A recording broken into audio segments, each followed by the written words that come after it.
살아있는 입은 맹세를 지키지 못하는 법이니라. 심대감의 차가운 목소리가 채 가시기도 전에 하인의 손이 어린 등을 세차게 밀었습니다. 남의 이름으로 장원급제를 하고도 버려진 아이, 아비의 억울한 죽음을 가슴에 품고 살아온 아이였습니다. 깊은 산속 낭떠러지 아래 아무도 찾지 않는 숲을 속에 쓰러진 막동이를 과연 누가 기다리고 있었을까요? 안녕하세요. 풍경야담입니다. 오늘도 흥미로운 이야기 하나 들고 왔는데요. 이야기 시작하기 전에 구독과 좋아요 부탁드립니다. 그리고 지금 어디서 이 이야기를 듣고 계신지 댓글로 알려주세요. 그럼 오늘 이야기 시작해볼까요? 옛날 옛적 한양 도성 남쪽 기슭에 심종수라는 대감이 살았습니다. 심대감은 3대에 걸쳐 벼슬을 이어온 명문가의 후손으로 그 위세가 어찌나 당당하였던지 고을 수령들도 심대감의 대문 앞에서는 고개를 숙이기 일쑤였지요. 기와집은 산자락을 두르듯 길게 뻗어 있었고 담장 안에는 사랑채와 안채, 행랑채가 즐비하게 늘어서 있었습니다. 가을이면 은행나무 잎이 노랗게 물들어 마당을 가득 채웠고 봄이면 담장 너머로 매화 향기가 흘러나와 지나는 나그네의 발길을 붙잡곤 하였습니다. 그러나 그 아름다운 담장 안에서도 가장 구석지고 냄새나는 곳이 있었으니 바로 마구간이었습니다. 말 네필이 묶여있는 마구간 한켠에는 집더미를 깔고 자는 노비 하나가 있었지요. 나이 15, 이름은 막동이라 불리었습니다. 막동이는 본래 이름이 따로 있었습니다. 아비가 새벽별을 보며 지어준 이름 동금이었지요. 동력 하늘의 금빛 별처럼 빛나는 아이가 되라는 뜻이었습니다. 그러나 아비가 누명을 쓰고 세상을 떠난 뒤 동금이는 심대감 댁에 노비로 팔려오면서 그 고운 이름마저 빼앗기고 말았습니다. 막동이, 그것이 이 집에서 그에게 허락된 전부였습니다. 막동이의 아비 돌복은 본래 한양 저작거리에서 작은 서책방을 운영하던 사람이었습니다. 그를 아는 평민이었으나 넉넉하지 못한 형편에도 아들만큼은 그를 가르쳐 세상에 쓸모 있는 사람으로 키우고자 하였지요. 그러던 어느 해 겨울 심대감 댁 창고에서 비단 5필이 없어지는 사건이 벌어졌습니다.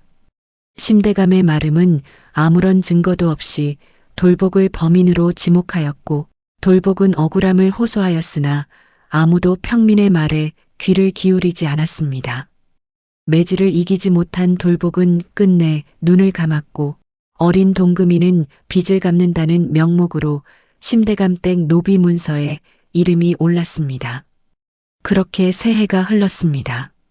막동이는 새벽이면 말똥을 치우고 낮이면 물을 길어 나르고 저녁이면 말에게 여물을 주었습니다. 고된 몸이었으나 마음만은 언제나 어딘가를 향해 있었지요. 행랑채 쪽에서 훈장의 글 읽는 소리가 들려오면 막동이는 손을 멈추고 귀를 세웠습니다. 한번 들은 것은 잊지 않았습니다. 아비가 어릴 적 가르쳐준 천자문 위에 어깨 너머로 들은 경전의 구절들이 차곡차곡 쌓여갔지요. 어느 봄날 저녁 막동이는 마구간 흙바닥에 나뭇가지로 무언가를 쓰고 있었습니다. 글자였습니다. 그것도 보통 글자가 아니라 그날 사랑채에서 들려온 맹자의 한 구절을 고스란히 옮겨 적은 것이었지요. 글씨는 삐뚤빼뚤하였으나 한자도 틀리지 않았습니다. 사람이 짐승과 다른 것은 오직 그 마음 때문이니 막동이는 나뭇가지를 쥔 채 잠시 멈추었습니다. 아비의 얼굴이 떠올랐습니다. 서책방 등잔 아래에서 아들의 손을 잡고 붙잡는 법을 가르쳐주던 아비의 얼굴이었지요. 막동이의 눈가가 촉촉하게 젖어들었습니다. 그 마음을 짐승처럼 짓밟은 자들이 여전히 저 담장 안에서 호의호식하고 있다는 사실이 어린 가슴을 무겁게 짓눌렀습니다. 바로 그 순간이었습니다. 인기척이 났습니다. 막동이는 화들짝 놀라 나뭇가지를 뒤로 감추었지요. 그러나 이미 늦었습니다. 사랑채 쪽에서 심대감이 걸어오고 있었습니다. 저녁 산책을 즐기던 심대감의 눈이 흙바닥의 글자에 멎었습니다. 심대감은 한동안 말없이 그것을 내려다보았습니다. 그 눈빛은 놀라움이었으나 그 안에는 이내 다른 무언가가 어리기 시작하였으니 그것은 계산이었습니다. 내 이놈 막동이. 이것이 내 짓이더냐? 막동이는 무릎을 꿇고 고개를 조아렸습니다. 황공하옵니다, 나으리. 심대감은 대답하지 않았습니다. 기다란 담뱃대를 입에 물고 한 모금 빨아들이더니 흙바닥의 글자를 다시 한번 찬찬히 훑어보았습니다. 봄바람이 마구 간 처마 끝을 스치고 지나갔습니다. 말 한 필이 낮게 울었고 집더미 위에서 작은 귀뚜라미 한 마리가 튀어올랐습니다. 심대감의 입가에 아주 느리게 그러나 분명하게 웃음이 번졌습니다. 그 웃음이 어떤 웃음인지 막동이는 알 수 없었습니다. 다만 등줄기를 타고 흐르는 서늘함만이 봄밤의 공기보다 더 차갑게 느껴졌으니 훗날 막동이는 그 저녁을 돌이켜 이렇게 말하였다 합니다. 그날 마구간에 서 있던 것은 심대감이 아니라 자신의 운명이었노라고요. 이튿날 아침 심대감은 막동이를 사랑채로 불러들였습니다. 노비가 사랑채 문지방을 넘는 일은 좀처럼 없는 일이었지요. 막동이는 두 손을 모으고 조심스레 방 안으로 들어섰습니다.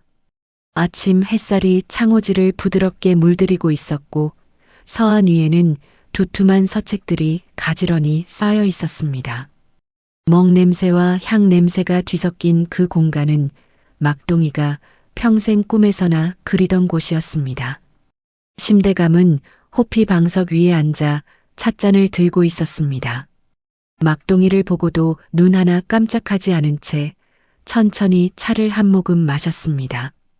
어젯밤 내가 쓴 것이 맹자의 몇 편이더냐? 막동이는 잠시 망설이다 대답하였습니다. 이루편 상의 한 구절이옵니다, 나으리. 심대감의 눈썹이 아주 조금 올라갔습니다. 그것으로 충분하였습니다.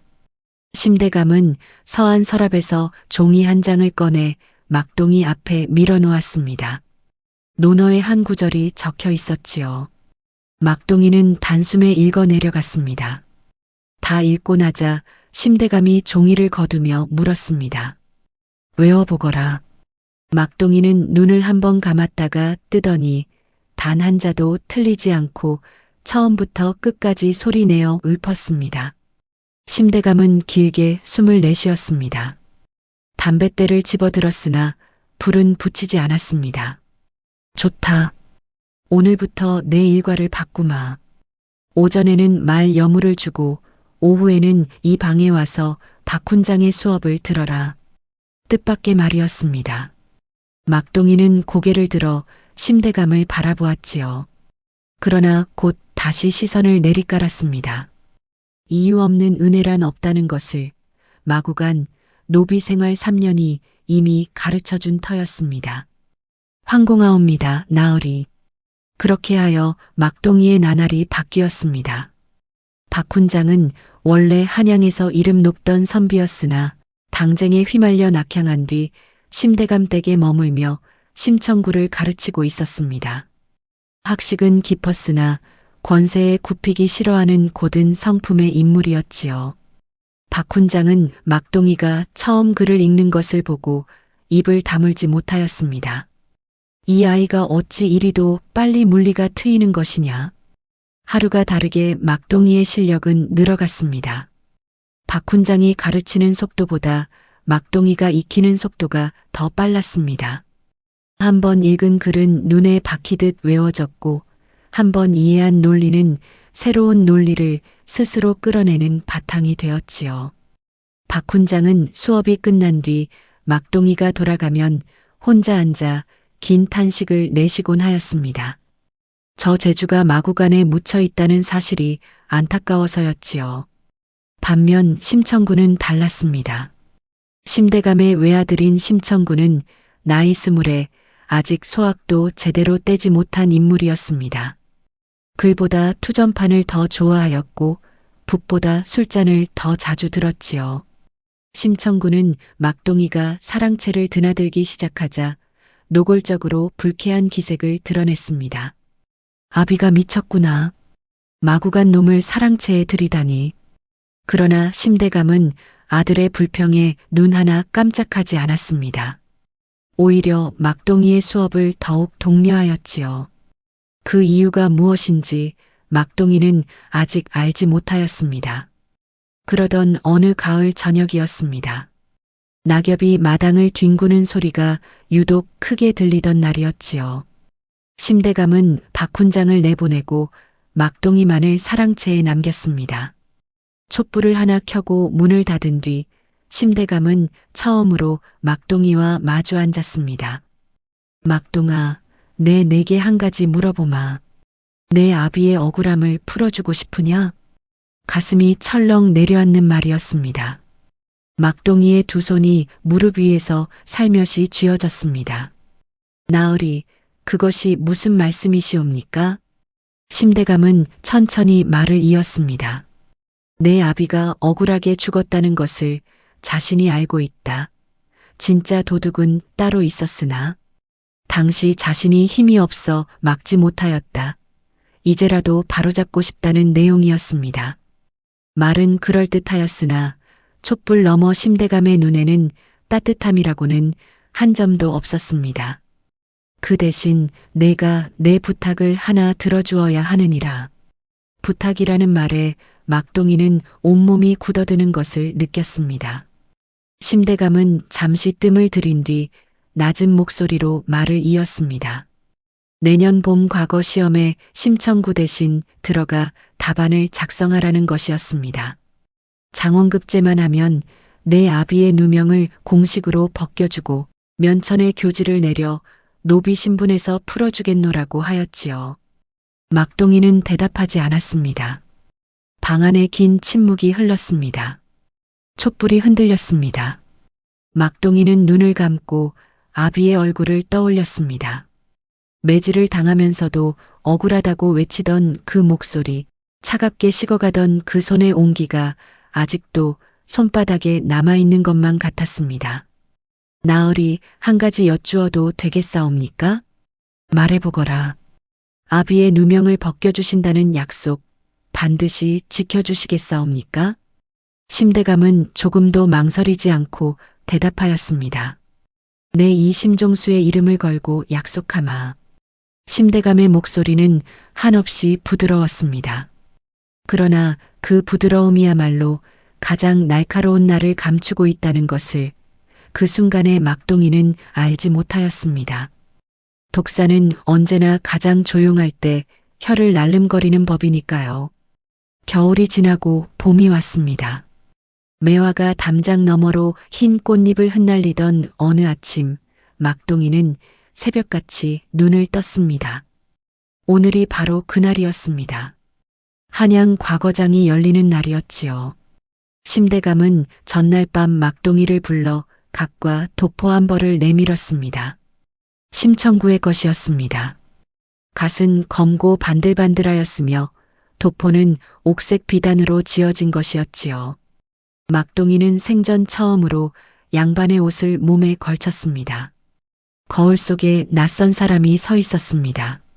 마구간 냄새가 배어있는 손으로 옥색 도포를 쓰다듬으니 묘한 기분이 들었지요. 이것은 자신의 것이 아니었습니다. 이름도 옷도 오늘 치르게 될 영광도 그 무엇 하나 자신의 것이 아니었습니다. 갓을 깊이 눌렀어라. 아는 사람이 있을지도 모르니 얼굴을 드러내지 말거라. 심대감의 당부였습니다. 막동이는 말없이 고개를 끄덕였습니다. 과거장은 한양 성균관 앞 넓은 마당에 차려졌습니다. 이른 아침부터 전국 각지에서 올라온 선비들로 인산인해를 이루었지요. 흰 도포, 검은 갓의 물결이 넘실거렸고 저마다 두꺼운 서책을 옆구리에 낀 채 긴장된 얼굴로 자리를 잡고 있었습니다. 나이 지긋한 노선비부터 막동이보다 어린 듯 보이는 젊은 유생까지 과거장은 저마다의 꿈과 욕망으로 가득 차 있었습니다. 막동이는 갓을 깊이 눌러쓴 채 조용히 자리를 찾아 앉았습니다.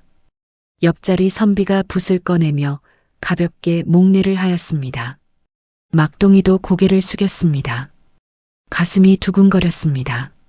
두려움이었는지 설렘이었는지 아니면 그 둘이 뒤엉킨 무언가였는지 막동이 자신도 알 수 없었지요. 시제가 내걸렸습니다. 하얀 천에 먹으로 쓴 글자들이 바람에 가볍게 펄럭였습니다.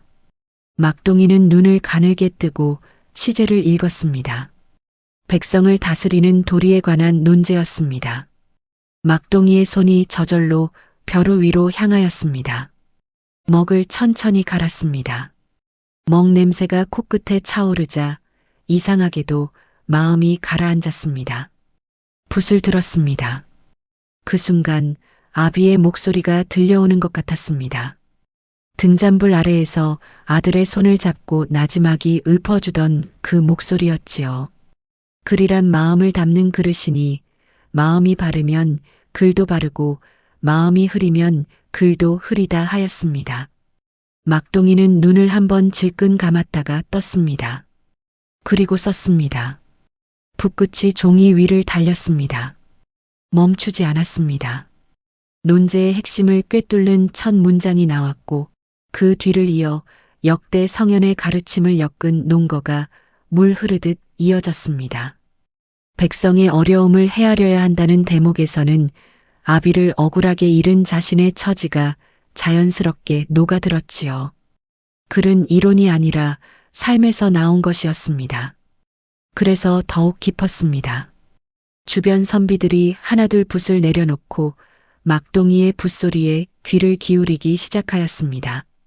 누군가 고개를 빼어 막동이의 답안지를 곁눈질하다 조용히 감탄하는 소리를 내었습니다. 막동이는 아랑곳하지 않았습니다. 오직 붓끝과 종이와 아비의 얼굴만이 있었지요. 해가 중천에 오를 즈음 막동이는 붓을 내려놓았습니다. 손끝이 약간 떨렸습니다. 답안지를 바라보았습니다. 거기 적힌 이름은 심청구였습니다. 막동이는 그 이름을 한동안 바라보았습니다. 제 손으로 쓴 글 위에 제 이름이 없다는 것이 이토록 쓸쓸한 일인 줄은 미처 몰랐지요. 사흘 뒤 방이 붙었습니다. 심대감 댁 앞에도 소식이 날아들었습니다. 행랑채 마당에 심부름꾼이 뛰어들어오며 소리를 높였지요. 장원이 옵니다. 대감마님, 장원이 옵니다. 심대감은 사랑채에 앉아 그 소식을 들었습니다. 그 얼굴에 번진 웃음은 자식의 성공을 기뻐하는 아비의 웃음이 아니었습니다. 계략이 들어맞은 자의 냉랭한 만족이었지요. 마구간 한켠에서 그 소리를 들은 막동이는 고개를 들지 않았습니다. 말에게 여물을 주던 손이 잠시 멈추었습니다. 장원급제, 얼마나 꿈에 그리던 말이었습니까? 그러나 그 영광은 자신의 것이 아니었습니다. 이름도 아니요, 옷도 아니요, 영광도 아닌 막동이에게 남은 것은 다시 여물 냄새와 집더미뿐이었습니다. 바람이 마구간 처마를 흔들었습니다. 말 한 필이 낮게 울었습니다. 막동이는 말의 목을 조용히 쓰다듬었습니다. 따뜻한 온기가 손바닥에 전해졌지요. 막동이는 눈을 감고 아비에게 속으로 말하였습니다. 아버지, 제가 장원을 하였습니다. 비록 남의 이름으로 쓴 글이지만 그 마음만은 온전히 저의 것이었습니다. 부디 저를 굽어 살펴 주옵소서. 집더미 위에 한 줄기 봄볕이 내려앉았습니다. 그것만이 막동이의 장원을 축하하는 유일한 빛이었습니다. 장원급제의 기쁨이 한양을 들썩이던 날, 심대감 댁 사랑채에서는 성대한 잔치가 벌어졌습니다. 고을 수령들과 한양에 내로라 하는 양반들이 줄지어 찾아와 심청구의 손을 잡고 덕담을 늘어놓았지요. 심청구는 술잔을 받으며 너털 웃음을 쳐댔습니다. 글 한자 못 쓰는 손으로 받아든 축하의 잔이었습니다만 그 얼굴에는 부끄러운 기색이라고는 찾아볼 수 없었습니다. 막동이는 행랑채 처마 밑에 쭈그려 앉아 그 소리를 들었습니다. 웃음소리, 술잔 부딪히는 소리, 덕담 소리가 담장을 넘어 흘러왔지요. 그 소리들이 어찌나 낯설고 공허하게 들리던지 막동이는 무릎을 끌어안고 눈을 감았습니다. 이제 약속을 받아낼 때가 되었다고 생각하였습니다. 아비의 누명을 벗기고 면천의 교지를 받는 것, 그것만을 바라보며 여기까지 온 것이었으니까요. 이튿날 아침 막동이는 심대감에게 뵙기를 청하였습니다. 심대감은 흔쾌히 막동이를 불러들였습니다. 사랑채에는 어젯밤 잔치의 흔적이 아직 가시지 않은 채였고 술 냄새가 은근히 배어 있었지요. 나으리 약속하신 것을 지켜주시기를 청하옵니다.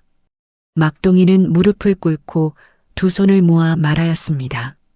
심대감은 찻잔을 들며 천천히 막동이를 내려다보았습니다. 약속? 무슨 약속 말이더냐?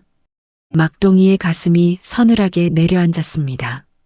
그러나 목소리만은 흔들리지 않으려 애썼습니다. 아비의 누명을 벗겨주시고 소인을 면천시켜 주시겠다 하셨사옵니다. 심대감은 잠시 침묵하였습니다. 그러더니 찻잔을 서안 위에 내려놓으며 낮고 부드러운 목소리로 말하였지요. 그래, 약속을 지켜야지. 허나 그 전에 내 부탁이 한 가지 더 있느니라. 오늘 나를 따라 북악산 자락으로 가자꾸나. 그곳 산속 깊이 내 아비의 억울함을 밝힐 문서를 숨겨두었으니 함께 가서 찾아오면 되느니라. 뜻밖의 말이었습니다. 막동이는 고개를 들어 심대감의 얼굴을 바라보았습니다. 그 눈빛은 여전히 부드러웠습니다. 지나치게 부드러웠습니다. 막동이의 마음 한켠에서 무언가가 경고를 보내었지만 아비의 억울함을 풀 수 있다는 말이 그 경고를 덮어버렸습니다. 알겠사옵니다, 나으리. 두 사람은 오전 나절에 길을 떠났습니다. 심대감과 막동이 그리고 심대감의 하인 둘이 뒤를 따랐지요. 길은 처음에는 완만하였으나 산속으로 접어들수록 점점 가팔라졌습니다. 잘 닦인 산길이 끝나고 사람의 발길이 거의 닿지 않는 숲길이 이어졌습니다. 우거진 소나무 가지들이 하늘을 가려 햇살조차 드문드문 내려앉았고 발 아래에는 마른 솔잎이 두툼하게 쌓여 발소리를 삼켰습니다. 얼마나 걸었을까요? 어느덧 눈앞이 탁 트이며 낭떠러지가 나타났습니다. 까마득한 아래로 바위와 수풀이 뒤엉켜 있었고 골짜기를 타고 오르는 바람이 옷자락을 세차게 잡아당겼습니다. 막동이는 본능적으로 발을 멈추었습니다. 나으리, 문서가 어디에 있사옵니까? 심대감은 대답하지 않았습니다. 대신 뒤를 돌아보았습니다. 하인 둘이 막동이의 양옆으로 천천히 다가서고 있었지요. 막동이는 그제야 깨달았습니다. 온몸에 털이 곤두서는 것을 느끼면서 뒤로 물러서려 하였습니다. 그러나 발 뒤꿈치가 이미 낭떠러지 끝에 닿아 있었습니다. 심대감의 얼굴에서 부드러움이 걷혔습니다. 오랫동안 감추어 두었던 본래의 얼굴이 드러났지요. 차갑고 단단하고 어떠한 망설임도 없는 얼굴이었습니다. 막동아, 내 재주는 참으로 훌륭하였느니라. 허나 노비의 이름이 어찌 장원의 방에 남을 수 있겠느냐. 내가 살아있는 한 이 비밀은 언제든 새어나갈 것이야. 나으리, 소인은 아무에게도 말하지 않겠사옵니다. 맹세하옵니다. 막동이의 목소리가 떨렸습니다. 심대감은 고개를 저었습니다. 살아있는 입은 맹세를 지키지 못하는 법이니라. 그 말이 끝나기 무섭게 하인의 손이 막동이의 등을 세차게 밀었습니다. 막동이는 비명을 지를 새도 없이 허공으로 몸이 떠올랐습니다. 눈앞에 하늘과 수풀이 뒤섞이며 빠르게 스쳐 지나갔습니다. 굵은 소나무 가지 하나가 옆구리를 강하게 받아냈고 그 충격으로 몸이 비탈 쪽으로 튕겨나갔습니다. 바위에 부딪히고 수풀을 헤치며 한참을 굴러내려간 끝에 막동이의 몸은 골짜기 아래 깊은 수풀 속에 가서 멎었습니다. 다리에 불이 붙는 듯한 통증이 번졌고 그것을 마지막으로 의식이 끊어졌습니다. 낭떠러지 위에서 심대감은 아래를 내려다보았습니다. 짙은 수풀에 가려 아무것도 보이지 않았지요. 심대감은 도포 자락을 바로잡으며 돌아섰습니다. 흔적을 남기지 말거라. 하인들이 고개를 조아렸습니다. 심대감의 발걸음은 흔들림이 없었습니다. 소나무 숲 사이로 걸어 들어가는 그 뒷모습은 마치 아무 일도 없었다는 듯 태연하기만 하였습니다. 산새 한 마리가 놀라 날아올랐고 골짜기 바람만이 숲을 사이를 낮게 흘렀습니다. 세상은 아무것도 달라지지 않은 듯 고요하였지요. 다만 깊은 숲을 속에 홀로 쓰러진 막동이의 가슴 위로 삼법꽃 잎 하나가 소리 없이 내려앉았습니다. 얼마나 시간이 흘렀을까요? 골짜기에는 이미 저녁 어스름이 내려앉아 있었습니다. 산새들이 보금자리를 찾아 울어대는 소리가 숲을 사이를 가득 채웠고 골짜기 바람은 낮보다 한결 차가워져 있었습니다. 막동이는 꼼짝없이 숲을 속에 엎드린 채였습니다.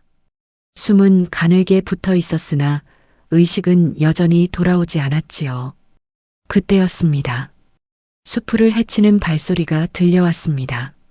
조심스럽고 익숙한 발걸음이었습니다. 산나무를 캐어 등짐을 진 노파 하나가 골짜기 비탈을 내려오고 있었지요. 북악산 자락 아래 작은 화전민 마을에 사는 막내 할미였습니다. 수십 년을 이 산을 오르내린 터라 사람의 발길이 닿지 않는 골짜기 깊숙한 곳까지 훤히 꿰고 있었지요.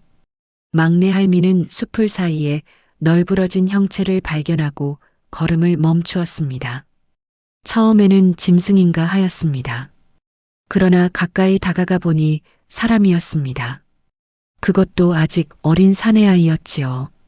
온몸이 흙투성이었고 왼쪽 다리는 기이한 방향으로 꺾여 있었습니다. 옷자락은 찢기고 이마에서는 피가 굳어 있었습니다. 아이고, 이 아이가 어찌 이런 곳에. 막내 할미는 등짐을 내려놓고 막동이 곁에 무릎을 꿇었습니다. 가슴에 귀를 대어 보니 심장 소리가 실오라기처럼 가늘게 뛰고 있었지요. 할미는 지체하지 않았습니다. 산에서 캔 지열초를 씹어 상처에 붙이고 자신의 등짐 보자기로 다리를 단단히 묶었습니다. 그리고 그 작은 몸을 등에 업었지요. 노파의 등은 수십 년 산일로 단단하였으나 막동이의 무게에 두 무릎이 떨렸습니다. 할미는 이를 악물고 비탈을 내려오기 시작하였습니다. 마을까지 오는데 2시즌이 걸렸습니다. 할미의 이마에는 송글송글 땀방울이 맺혔고 숨은 턱 끝까지 차올랐습니다. 그러나 발걸음을 멈추지 않았지요. 마을 어귀에 들어서자 이웃 사람들이 달려나와 막동이를 받아 방 안에 뉘었습니다. 사흘이 지났습니다. 막동이는 사흘 내내 열에 시달렸습니다. 정신없이 무언가를 중얼거리기도 하였지요. 아비라는 말이 가장 많이 들렸습니다. 막내 할미는 그 사흘을 꼬박 막동이 곁에서 보냈습니다. 산에서 캔 약초를 다려 먹이고 젖은 수건으로 열을 식혀주었지요. 할미에게는 일찍 떠나보낸 아들이 있었습니다. 그 아들과 비슷한 나이의 아이가 죽어가는 것을 그냥 지나칠 수 없었던 것이지요. 나흘째 되던 날 아침 막동이가 눈을 떴습니다. 낯선 천장이 보였습니다. 흙벽에 창호지를 바른 작은 방이었지요. 고개를 돌리니 막내 할미가 화로 앞에 쪼그려 앉아 약탕관을 들여다보고 있었습니다. 할머니, 여기가 어디이옵니까? 목소리가 바싹 말라 잘 나오지 않았습니다. 막내 할미가 화들짝 놀라 돌아보았지요. 아이고, 눈을 떴구나. 이 골짜기 아래 화전 마을이란다. 산에서 쓰러져 있던 것을 내가 업어왔지. 막동이는 몸을 일으키려 하였습니다. 그 순간 왼쪽 다리에서 불벼락 같은 통증이 치솟았지요. 막동이는 신음을 삼키며 다시 드러누웠습니다. 다리가 크게 상하였으니 함부로 움직이지 말거라. 당분간은 꼼짝없이 누워 있어야 한단다. 막동이는 천장을 바라보았습니다. 기억이 차츰 돌아왔습니다. 심대감의 싸늘한 눈빛, 하인의 손이 등을 미는 감각, 허공으로 떠오르던 그 순간이 생생하게 되살아났지요. 막동이는 두 손을 꽉 쥐었습니다. 온몸이 떨렸습니다. 분노인지 두려움인지 그 둘이 뒤엉킨 것인지 막동이 자신도 알 수 없었습니다. 다만 한 가지만은 분명하였지요. 심대감은 자신이 죽었다고 믿을 것이었습니다. 그리고 그 믿음 아래에서 무슨 일이든 벌일 수 있는 자였습니다. 막동이는 눈을 감았습니다. 심대감 댁에 남겨진 것들이 하나씩 떠올랐습니다. 박훈장, 그리고 마구간 동료 돌쇠, 그 중에서도 가장 먼저 걱정이 된 것은 어린 계집 중 하나였습니다. 막동이가 과거장에서 쓴 글의 초고, 즉 막동이의 필적이 담긴 연습 답안지를 몰래 맡아 보관하고 있는 아이였지요. 심대감이 그 증거를 눈치채고 빼앗으러 든다면 그 아이가 가장 먼저 위험에 처할 것이었습니다. 할머니, 왜 그러느냐? 소인은 어서 내려가야 하옵니다. 막내 할미는 약탕관에서 약을 떠 사발에 담으며 고개를 저었습니다. 안 된다. 그 몸으로 어딜 간단 말이냐? 지금 일어서면 그 다리 2번 다시 못 쓴단다. 막동이는 입술을 깨물었습니다. 쓴 약 냄새가 방 안에 가득 찼습니다. 할미가 사발을 막동이의 손에 쥐어주며 나지기 말하였습니다. 살아야 집에도 가는 법이란다. 그 말이 가슴에 박혔습니다. 막동이는 천천히 약사발을 받아들었습니다. 쓰디 쓴 약이 목을 타고 내려갔습니다. 눈이 절로 감겼지요. 막동이는 눈을 감은 채 속으로 다짐하였습니다. 반드시 살아서 내려가겠노라고, 반드시 아비의 억울함을 밝히겠노라고, 그리고 반드시 아비가 지어준 이름을 되찾겠노라고. 골짜기 바람이 창호지를 가볍게 흔들었습니다. 약 냄새와 흙 냄새가 뒤섞인 작은 방 안에서 꺼질 듯 타오르는 촛불 하나가 막동이의 굳은 얼굴을 조용히 밝히고 있었습니다. 막동이가 산골 화전 마을에서 홀로 고통을 삼키고 있던 그 무렵 심대감 댁에서는 무서운 일이 벌어지고 있었습니다. 막동이가 심대감을 따라 산으로 떠난 날 저녁, 심대감은 홀로 돌아왔습니다. 하인들도 뒤따라 들어왔으나 막동이의 모습은 없었지요. 행랑채 노비들은 수군거렸습니다. 그러나 심대감의 서슬 퍼런 눈빛 앞에서 누구도 감히 입을 열지 못하였습니다. 이튿날 새벽 심대감은 하인 둘을 앞세워 행랑채를 뒤지기 시작하였습니다. 막동이의 집더미, 마구간 한켠에 쌓아둔 보따리, 박훈장의 서재까지 샅샅이 훑었지요. 막동이의 필적이 담긴 것이라면 무엇이든 없애버리려는 것이었습니다. 그때 심대감의 눈이 한 곳에 멎었습니다. 마구간 옆 헛간 귀퉁이에서 걸레질을 하던 계집 중 하나였지요. 나이 13, 이름은 분순이었습니다. 작고 여린 아이였으나 눈빛만은 또렷하였습니다. 심대감은 그 눈빛에서 무언가를 읽었습니다. 숨기고 있는 자의 눈빛이었지요. 분수는 막동이가 과거장으로 떠나기 전날 밤 막동이에게 두꺼운 종이 몇 장을 건네받았습니다. 과거 답안을 준비하며 수없이 고쳐 쓴 연습 초고였지요. 막동이의 필체가 고스란히 담겨 있었고 곳곳에 막동이가 직접 수정한 흔적이 남아 있었습니다. 심청구의 이름으로 장원급제한 글이 사실은 막동이의 것임을 증명할 유일한 물증이었습니다. 막동이는 종이를 건네며 나직이 당부하였습니다. 분순아, 이 종이들 잘 간직해다오. 내가 돌아올 때까지 아무도 모르게 숨겨두어야 한다. 분수는 말없이 고개를 끄덕였습니다. 그날 밤 분수는 바늘과 실을 꺼내 치마 안감을 뜯고 그 속 깊이 종이를 밀어 넣은 뒤 다시 꼼꼼히 꿰맸지요. 아무리 훑어보아도 겉으로는 그저 낡은 치마일 뿐이었습니다.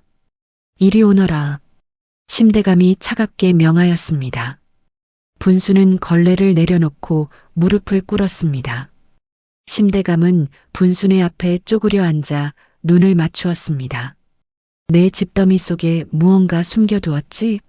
어서 내놓거라. 소비는 모르는 일이옵니다, 나으리. 분순의 목소리는 떨렸으나 시선은 흔들리지 않았습니다. 심대감의 눈썹이 좁혀졌습니다.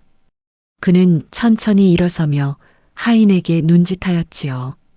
하인이 매를 들었습니다. 매질이 시작되었습니다. 분수는 이를 악물었습니다. 아프다고 소리치고 싶었습니다. 그러나 소리가 나오지 않았지요. 소리를 지르면 마음이 무너질 것 같았습니다. 마음이 무너지면 입이 열린 것 같았습니다. 그래서 분수는 오직 이 하나만을 되뇌었습니다. 막동이 오라버니가 살아있다면 반드시 돌아올 것이다. 그때까지만 버티면 된다고요. 매질이 멎었을 때 분수는 뜰에 쓰러져 있었습니다. 왼쪽 발목이 뒤틀려 있었지요. 하인이 발로 걷어찼으나 분수는 꼼짝도 하지 않았습니다. 심대감은 싸늘하게 내려다보다가 돌아섰습니다. 사흘 안에 불지 않으면 광에 가두어라. 분수는 흙바닥에 엎드린 채 눈을 질끈 감았습니다. 발목이 불덩이처럼 타올랐습니다. 그러나 치마 안감 깊숙이 꿰매어둔 종이는 아직 그 자리에 있었습니다. 분수는 손을 뻗어 치마폭을 조용히 쥐었습니다. 바스락 종이 스치는 소리가 작게 들렸습니다. 그 소리가 이토록 든든하게 느껴진 적이 없었지요. 그로부터 사흘이 지났습니다. 분수는 끝내 입을 열지 않았습니다. 심대감은 분순을 광 속에 가두었습니다. 어둡고 차가운 광이었습니다. 쥐가 돌아다니는 소리가 들렸고 곰팡이 냄새가 코를 찔렀지요. 분수는 무릎을 끌어안고 광 한켠에 웅크렸습니다. 다친 발목은 더 이상 제대로 펴지지 않았습니다. 그때 광문 틈새로 낮은 목소리가 들려왔습니다. 분수나 나다. 돌쇠였습니다. 마구간에서 막동이와 함께 일하던 노비였지요. 어깨가 떡 벌어진 25의 사내로 말수는 적었으나 속정이 깊었습니다. 돌쇠는 광문 틈새로 주먹밥 하나를 밀어 넣었습니다. 먹어라. 그리고 들어라. 막동이가 살아있을지도 모른다. 분순의 눈이 커졌습니다. 산에서 내려온 나무꾼 하나가 그러더구나. 골짜기 숲을 속에서 사람을 발견하였다는 마을 소문이 돌고 있다고. 아직 확인은 못하였으나 내 반드시 알아볼 것이야. 분수는 주먹밥을 두 손으로 꼭 쥐었습니다. 눈물이 쏟아졌습니다. 그러나 소리내어 울지 않았습니다. 이 눈물은 슬픔이 아니라 안도였습니다. 막동이 오라버니가 살아있을지도 모른다는 그 한마디가 어둠 속 분순의 가슴에 등불 하나를 켜주었습니다. 분수는 치마폭을 다시 한번 손으로 더듬었습니다. 종이는 여전히 그 자리에 있었습니다. 차갑고 단단하게 마치 기다리고 있는 것처럼요. 막동이가 막내 할미의 화전 마을에 머문 지 보름이 지났습니다. 다리의 통증은 여전하였으나 부기는 차츰 가라앉았고 열도 더 이상 오르지 않았지요. 막동이는 날마다 방 안에서 엎드린 채 천장을 바라보며 생각을 가다듬었습니다. 심대감은 자신이 죽었다고 믿을 것이었습니다. 그 믿음이 흔들리기 전에 움직여야 하였습니다. 그러나 혼자서는 아무것도 할 수 없었지요. 증거가 있어야 하였고 증거를 들고 나설 어른이 있어야 하였습니다. 막동이의 머릿속에 한 사람의 얼굴이 떠올랐습니다. 박훈장이었습니다. 박훈장은 심대감 댁을 떠난 지 이미 오래였습니다. 심청구가 장원급제 소식이 전해지던 날 박훈장은 사랑채에서 심대감과 마주 앉아 긴 이야기를 나누었지요. 그 이후로 박훈장의 모습은 심대감 댁에서 사라졌습니다. 짐을 꾸려 호련히 떠났다는 것만 행랑채에 전해질 뿐 어디로 갔는지 아는 이가 없었습니다. 막동이는 박훈장이 어디로 갔을지 곰곰이 생각하였습니다. 박훈장은 당쟁에 휘말려 낙향한 선비였습니다. 고향이 경기도 양주라 하였지요. 언젠가 수업 중에 양주 가막산 아래 선친의 묘소가 있다고 말하였던 것이 어렴풋이 떠올랐습니다. 한번 들은 것은 잊지 않는 막동이었습니다.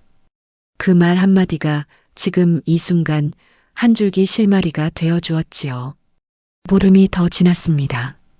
다리는 여전히 온전하지 않았으나 지팡이를 짚으면 걸을 수 있을 만큼은 회복되었습니다. 막동이는 막내 할미에게 깊이 절을 올렸습니다. 할머니, 살려주신 은혜는 평생 잊지 않겠사옵니다. 막내 할미는 손을 내저었습니다. 쓸데없는 소리 말고 몸이나 잘 건사하거라. 그 다리로 무리하지 말고. 할미는 보자기에 주먹밥과 약초 꾸러미를 싸서 막동이의 등에 메어 주었습니다.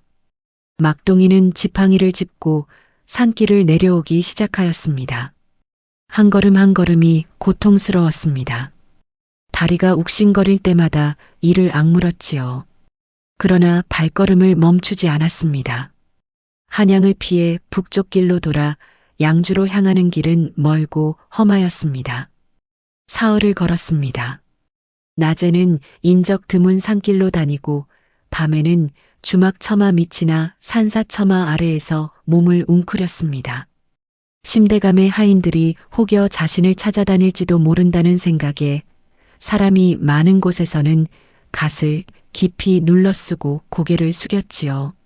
사흘째 되던 날 저녁 무렵 막동이는 가막산 자락 아래 작은 마을에 당도하였습니다. 마을 어귀에서 나무를 하던 노인에게 박씨 성을 가진 선비가 사는 곳을 물었습니다. 노인은 고개를 끄덕이며 산 중턱을 가리켰지요. 저 위에 초가 하나 있는데 거기 글 읽는 선비 양반이 혼자 살고 있다네. 막동이는 다시 지팡이를 짚고 산길을 올랐습니다. 해가 뉘엿뉘엿 넘어가며 산그늘이 길게 드리워졌습니다. 소나무 사이로 난 좁은 길을 한참 오르니 작은 초가 하나가 나타났습니다.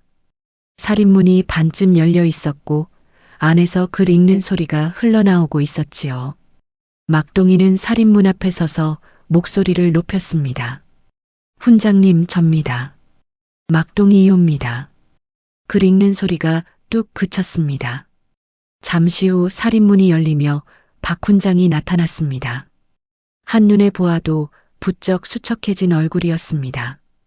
박훈장은 지팡이를 짚고 서 있는 막동이를 보더니 눈을 크게 떴습니다. 내가 어찌 살아서. 목소리가 떨렸습니다. 박훈장은 두 손으로 막동이의 어깨를 잡았습니다. 막동이는 그 손의 온기에 눈물이 왈칵 쏟아질 것 같았습니다. 이를 악물고 참았지요. 훈장님, 드릴 말씀이 있사옵니다. 두 사람은 초가 안으로 들어갔습니다. 박훈장은 막동이의 앞에 등잔을 밝히고 마주 앉았습니다. 막동이는 산에서 밀려난 날부터 화전 마을에서 보낸 날들까지 숨김없이 모두 털어놓았습니다. 박훈장은 말없이 들었습니다. 듣는 내내 주먹이 천천히 쥐어졌지요. 이야기가 끝나자 방 안에 긴 침묵이 흘렀습니다. 등잔불이 흔들렸습니다. 박훈장은 눈을 감고 한동안 움직이지 않았습니다. 그러다 천천히 눈을 뜨며 입을 열었습니다. 내 진작 알아보았어야 하였는데 용서하거라. 막동이는 고개를 저었습니다. 훈장님 탓이 아니옵니다. 허나 이제는 훈장님의 도움이 필요하옵니다. 박 훈장은 똑바로 막동이를 바라보았습니다. 그 눈빛에 오랫동안 숨어 지내던 선비의 기계가 다시 살아오르는 것이 느껴졌습니다. 말해보거라. 내 무엇을 하면 되겠느냐? 밖에서는 가막산 바람이 소나무 가지를 흔들었습니다. 등잔불이 다시 한번 가늘게 흔들리다가 이내 똑바로 타올랐습니다. 박 훈장의 초가에서 사흘을 머문 막동이는 비로소 앞길을 가다듬었습니다. 박 훈장은 정조대왕의 행차날에 맞추어 격쟁을 올리는 것이 가장 확실한 방도라 하였습니다. 격쟁이란 임금의 행차 앞에 나아가 징을 치며 억울함을 호소하는 것이었지요. 신분이 낮은 백성도 직접 임금에게 호소할 수 있는 길이었습니다. 다만 그러기 위해서는 두 가지가 반드시 갖추어져야 하였습니다. 막동이의 필적이 담긴 초고, 그리고 아비의 누명을 밝힐 증거였지요. 초고는 심대감댁 계집 중 하나가 맡아두고 있사옵니다. 허나 지금 그 아이가 무사한지 알 수가 없사옵니다. 막동이가 말하였습니다. 박 훈장은 잠시 생각에 잠겼습니다. 아비의 누명을 밝힐 증거는 어디에 있겠느냐? 막동이는 입술을 깨물었습니다. 아비 돌복이 누명을 쓰던 날 심대감의 마름이 거짓 증언을 하였다는 것은 알고 있었습니다. 그러나 그것을 뒤집을 문서가 어디에 있는지는 알 수 없었지요. 다만 한 가지 실마리가 있었습니다. 막동이가 심대감 댁에서 지내는 동안 돌쇠에게서 귀띔받은 말이 있었지요. 심대감 댁 마구간 노비 돌쇠라는 자가 있사옵니다. 그 자가 이르기를 심대감의 서재 깊숙한 곳에 잠근 괴짝이 하나 있는데 그 안에 심대감이 저질러온 온갖 비리의 기록이 담겨 있다 하였사옵니다. 아비의 일도 그 안에 있을지 모르옵니다. 박 훈장의 눈빛이 날카로워졌습니다. 그 괴짝을 열 수 있는 자가 돌쇠더냐? 괴짝이 어디에 있는지는 알고 있지만 열쇠는 심대감이 늘 몸에 지니고 다닌다 하였사옵니다. 두 사람은 밤새 머리를 맞대었습니다. 이튿날 새벽 막동이는 다시 지팡이를 짚고 길을 나섰습니다. 박 훈장은 뒤에서 조용히 손을 모았지요. 막동이가 한양 인근에 당도한 것은 그로부터 이틀 뒤였습니다. 심대감 댁에 직접 들어갈 수는 없었습니다. 막동이는 심대감 댁 담장 밖 버드나무 아래에 몸을 숨기고 돌쇠를 기다렸습니다. 저녁 무렵이면 돌쇠가 말에게 줄 여물을 구하러 담장 밖으로 나오는 것을 알고 있었지요. 해가 서쪽으로 기울 즈음 담장 문이 열리며 돌쇠가 나왔습니다. 커다란 여물 자루를 어깨에 맨 채였지요. 막동이는 버드나무 뒤에서 낮게 휘파람을 불었습니다. 어릴 적 둘이서 주고받던 신호였습니다. 돌쇠의 발걸음이 멎었습니다. 고개를 두리번거리다가 버드나무 쪽으로 천천히 걸어왔지요. 막동이를 발견한 돌쇠의 얼굴이 굳었습니다. 그러다 이내 눈가가 붉어졌습니다. 돌쇠는 아무 말 없이 막동이의 어깨를 한번 꽉 쥐었습니다. 그것으로 충분하였지요. 형님, 분순이는 어찌 되었소? 막동이가 나직이 물었습니다. 돌쇠는 고개를 저으며 낮은 목소리로 말하였습니다. 광에 갇혀 있다. 발목이 많이 상하였으나 버티고 있어. 종이는 아직 들키지 않은 것 같고. 막동이는 눈을 감았다가 떴습니다. 가슴이 무너지는 것 같았습니다. 제 일로 인하여 어린 것이 저런 고초를 겪고 있다는 사실이 뼈아프게 밀려왔지요. 막동이는 이를 악물고 다시 입을 열었습니다. 괴짝은 어찌 되었습니까? 돌쇠는 잠시 주위를 살폈습니다. 그러더니 품속에서 접힌 종이 하나를 꺼내 막동이에게 건넸습니다. 열쇠는 못 구하였다. 허나 이것을 보거라. 종이를 펼치니 빼곡한 글씨가 가득하였습니다. 돌쇠는 글을 모르는 사람이었습니다. 그러나 서재를 청소하다 괴짝 위에 떨어져 있던 종이를 발견하고 누가 볼세라 품속에 감추어 두었던 것이지요. 막동이는 등잔도 없는 어스름 속에서 눈을 가늘게 뜨고 종이를 읽었습니다. 읽어 내려갈수록 손이 떨렸습니다. 그것은 심대감이 마름에게 보낸 밀서였습니다.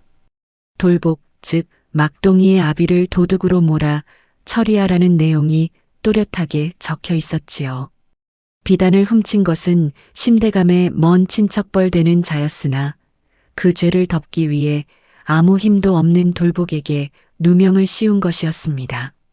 심대감의 필체와 낙관이 선명하게 찍혀 있었습니다. 막동이는 한동안 말을 잇지 못하였습니다. 아비가 억울하다고 외치던 그 목소리가 귓속에서 울렸습니다. 그 목소리를 아무도 들어주지 않았습니다. 그러나 이제 이 종이 한 장이 그 목소리를 대신하여 말해줄 수 있었지요. 고맙소, 형님. 목소리가 갈라졌습니다. 돌쇠는 무뚝뚝하게 고개를 끄덕였습니다. 분순이는 내가 어떻게든 빼낼 것이다. 내가 할 일을 해라. 막동이는 밀서를 품속 깊이 접어 넣었습니다. 버드나무 가지가 바람에 흔들렸습니다. 저 멀리 심대감 댁 사랑채에서 불빛이 새어나오고 있었지요. 막동이는 그 불빛을 바라보았습니다. 분노도 두려움도 아닌 단단하고 고요한 무언가가 가슴 안에 자리를 잡았습니다. 이제 두 가지 증거 중 하나를 손에 넣었습니다. 남은 것은 분순이 지키고 있는 초고였지요. 정조대왕의 행차까지는 사흘이 남아 있었습니다. 막동이는 박훈장의 초가로 돌아와 밀서를 내밀었습니다. 박훈장은 등잔 아래에서 종이를 찬찬히 읽어 내려갔습니다. 읽는 내내 표정이 굳어졌지요. 다 읽고 나서 박훈장은 종이를 반듯하게 접어 품속에 넣었습니다. 심대감의 낙관이 찍혀 있으니 이것은 틀림없는 증거니라. 허나 이것만으로는 부족하다. 장원급제 초고가 반드시 있어야 한다. 막동이는 고개를 끄덕였습니다. 분순이 지키고 있는 초고, 그것이 없으면 심대감의 죄는 밝힐 수 있어도 막동이 자신의 억울함은 증명할 수 없었지요. 두 가지가 함께 갖추어져야 비로소 완전한 진실이 되는 것이었습니다. 형님이 분순이를 빼내겠다 하였사옵니다.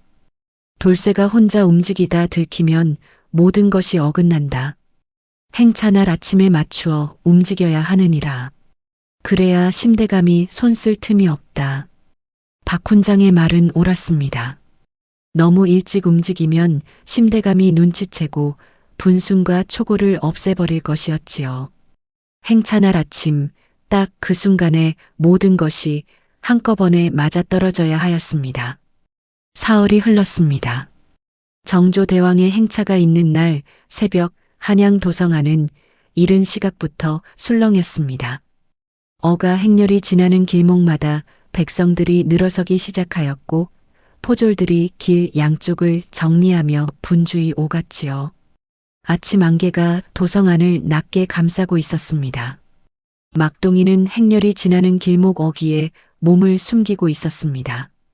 누더기 같은 행색이었습니다. 지팡이를 짚은 채 갓도 없이 서 있는 모습은 그저 떠돌이 거린처럼 보였지요. 박훈장은 조금 떨어진 곳에서 유생 차림으로 군중 속에 섞여 있었습니다. 두 사람의 눈이 잠깐 마주쳤습니다. 박훈장이 고개를 한번 끄덕였습니다.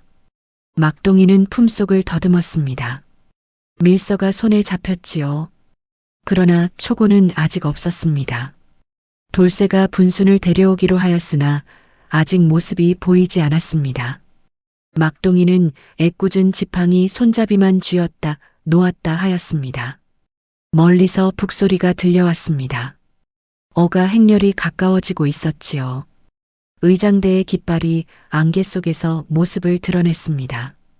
백성들이 일제히 무릎을 꿇었습니다. 포졸들의 목소리가 높아졌지요. 바로 그 순간이었습니다. 군중 뒤편에서 인기척이 났습니다. 막동이가 고개를 돌리니 돌쇠가 분순을 등에 업은 채 헐레벌떡 달려오고 있었습니다. 분순의 얼굴은 창백하였고 다친 발목은 헝겊으로 칭칭 감겨 있었습니다. 그러나 분순의 두 눈은 또렷하게 빛나고 있었지요. 오라버니, 분순이 숨을 헐떡이며 말하였습니다. 돌쇠가 등에서 분순을 내려놓자 분순은 떨리는 손으로 치마 안감을 뜯었습니다. 꼼꼼하게 꿰매어진 실밥이 하나씩 풀렸지요. 안감 속에서 접힌 종이 몇 장이 나왔습니다. 구겨지고 손때가 탔으나 글씨는 또렷하였습니다. 막동이의 필체가 고스란히 살아있었지요. 막동이는 종이를 받아드는 손이 떨렸습니다. 눈물이 날 것 같았습니다. 그러나 울 시간이 없었습니다. 어가 행렬이 코앞까지 다가와 있었습니다. 고맙다, 분순아. 막동이는 종이를 품속에 넣고 지팡이를 짚은 채 군중 앞으로 나섰습니다. 포졸이 소리를 높였습니다. 이놈, 어가 앞을 막다니 당장 물러서지 못하겠느냐? 막동이는 물러서지 않았습니다. 대신 품속에서 징 하나를 꺼내 들었습니다. 박훈장이 미리 구해둔 것이었지요. 막동이는 온 힘을 다해 징을 내리쳤습니다. 쨍, 소리가 도성 안을 울렸습니다. 포졸 둘이 달려들어 막동이의 팔을 잡았습니다. 막동이는 잡힌 채로도 다시 한번 징을 쳤습니다. 쨍, 쨍. 어가 행렬이 멈추었습니다. 가마 안에서 낮고 묵직한 목소리가 흘러나왔습니다. 무슨 일이냐? 내관이 허둥지둥 달려와 상황을 아뢰었습니다. 잠시 후 가마발이 거쳤습니다. 정조대왕이 밖을 내다보았지요. 포졸에게 두 팔이 잡힌 채 고개를 들고 서 있는 막동이와 눈이 마주쳤습니다. 누더기 차림에 지팡이를 짚은 어린 사내였습니다. 그러나 그 눈빛만은 흔들림이 없었지요. 정조대왕은 잠시 그 눈빛을 바라보았습니다. 그러더니 나직이 명하였습니다. 놓아주어라. 할 말이 있는 모양이구나. 포졸들이 머뭇거리다 손을 놓았습니다. 막동이는 지팡이를 짚고 똑바로 섰습니다. 다리가 떨렸습니다. 그러나 목소리만은 흔들리지 않으려 이를 악물었지요. 전하, 소인은 억울하게 죽은 아비의 아들이옵니다. 그리고 이번 과거의 진짜 장원이옵니다. 부디 소인의 말을 들어주시옵소서. 도성 안이 찰나에 조용해졌습니다. 안개가 걷히며 아침 햇살이 막동이의 얼굴 위로 내려앉았습니다. 정조대왕은 가마 안에서 잠시 생각하더니 내관을 불렀습니다. 저 아이와 함께 온 자들을 모두 대궐로 데려오너라. 내 직접 듣겠다. 내관이 분주히 움직였습니다. 막동이는 박훈장, 돌쇠, 분순과 함께 대궐 안으로 이끌려 들어갔지요. 분순은 돌쇠의 등에 엎인 채였고 박훈장은 흐트러짐 없이 걸음을 옮겼습니다.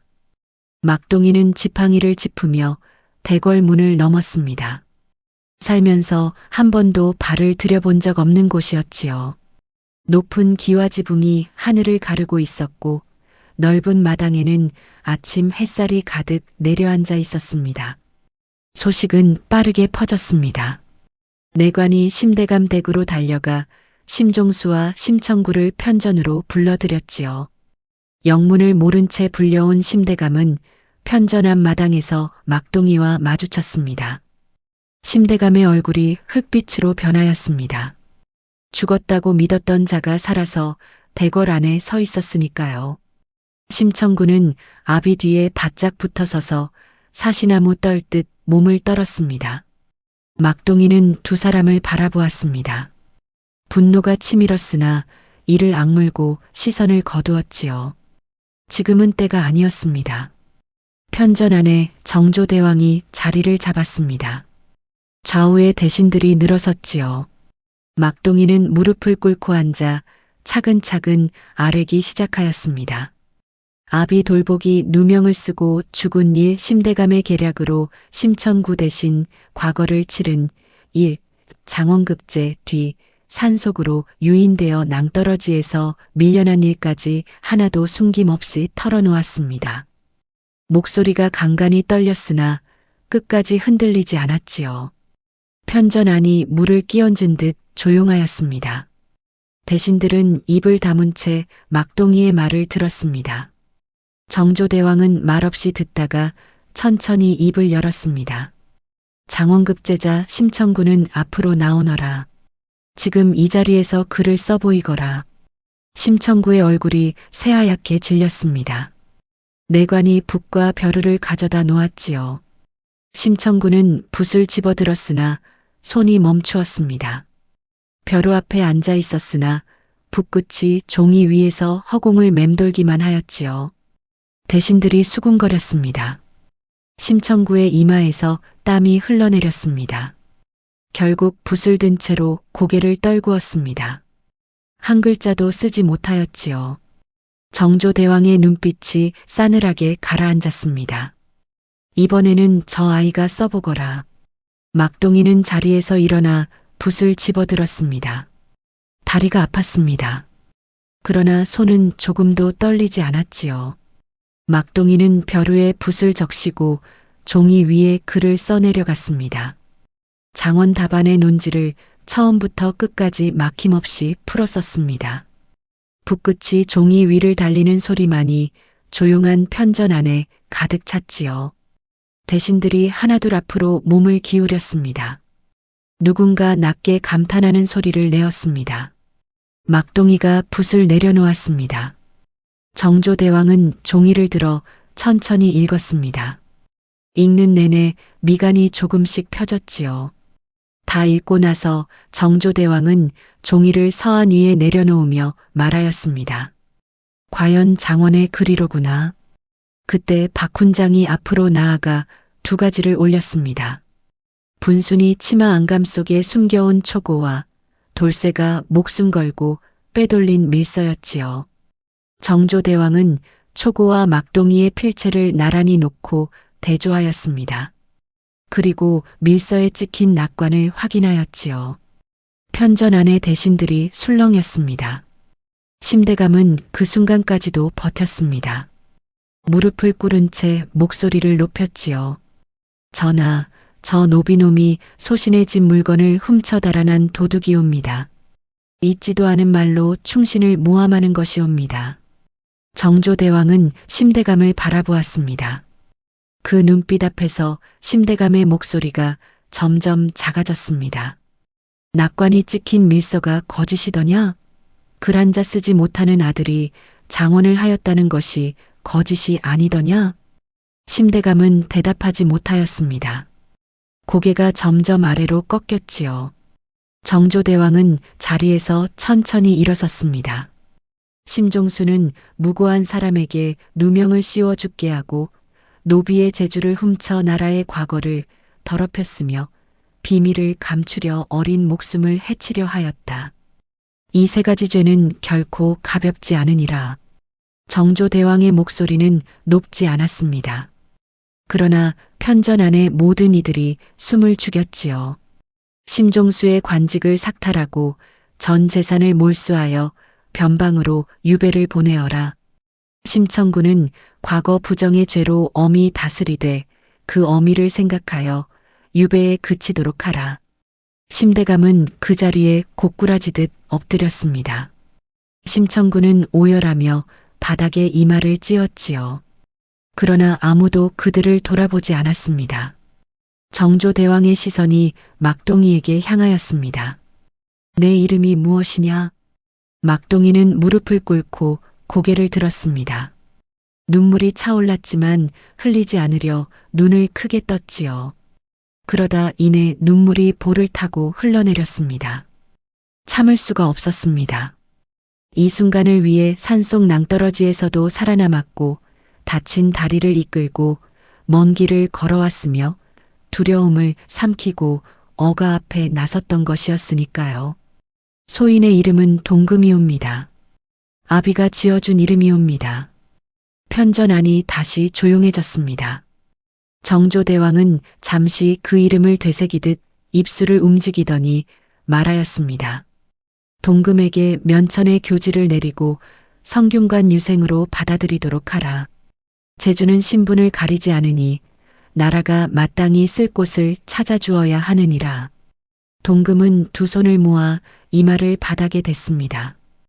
뜨거운 것이 눈 밖으로 흘러내렸습니다. 아비의 얼굴이 떠올랐습니다. 서책방 등잔 아래에서 아들의 손을 잡고 이름을 불러주던 그 목소리가 들려오는 것 같았지요. 동금아, 동금아. 그로부터 며칠 뒤 동금은 분순과 돌쇠를 데리고 아비의 무덤을 찾았습니다. 늦봄의 햇살이 따사로웠고 무덤가에는 이름 모를 들꽃이 소담하게 피어 있었습니다. 동금은 무덤 앞에 술잔을 올리고 오래도록 앉아 있었습니다. 아무 말도 하지 않았습니다. 할 말이 너무 많아서 오히려 아무 말도 나오지 않는 그런 침묵이었지요. 분수는 그 곁에 조용히 앉았고 돌쇠는 조금 떨어진 곳에 서서 무덤을 바라보았습니다. 이윽고 동금이 입을 열었습니다. 아버지, 소자가 왔사옵니다. 이제 아버지의 이름도 소자의 이름도 되찾았사옵니다. 바람이 불었습니다. 들꽃이 흔들렸습니다. 마치 무덤 속에서 누군가 대답하는 것처럼요. 동금은 눈을 감았습니다. 볼 위로 눈물이 흘렀으나 입가에는 오래간만에 웃음이 번졌지요. 붓끝에 맺힌 것은 먹물이 아니라 한이었으니 그 한이 쌓이고 쌓여 마침내 진실이 되었습니다. 제주는 신분을 가리지 않고 진실은 아무리 깊이 묻어도 끝내 땅 위로 솟아오르는 법이지요. 마구간 노비 막동이는 그렇게 동금이 되었으니 동금의 이야기는 훗날까지 아름다운 전설로 길이 전해졌습니다. 명심보감에 이르기를 마음이 착하면 하늘이 복을 내리고 마음이 악하면 하늘이 재앙을 내린다 하였습니다. 심대감은 권세와 재물로 진실을 덮으려 하였으나 하늘은 끝내 어린 동금의 손을 들어주었지요.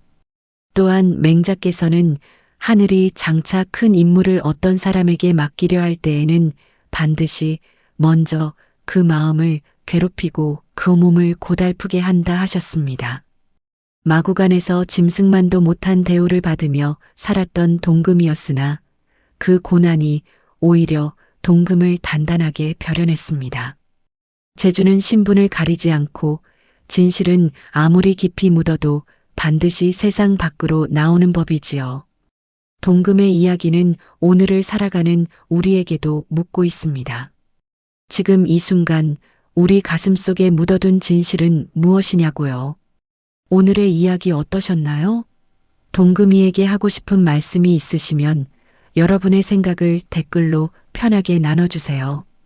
이 아름답고 따뜻한 이야기가 널리 알려질 수 있도록 공유해 주신다면 여러분의 일상에도 기분 좋은 행운이 찾아올 거예요.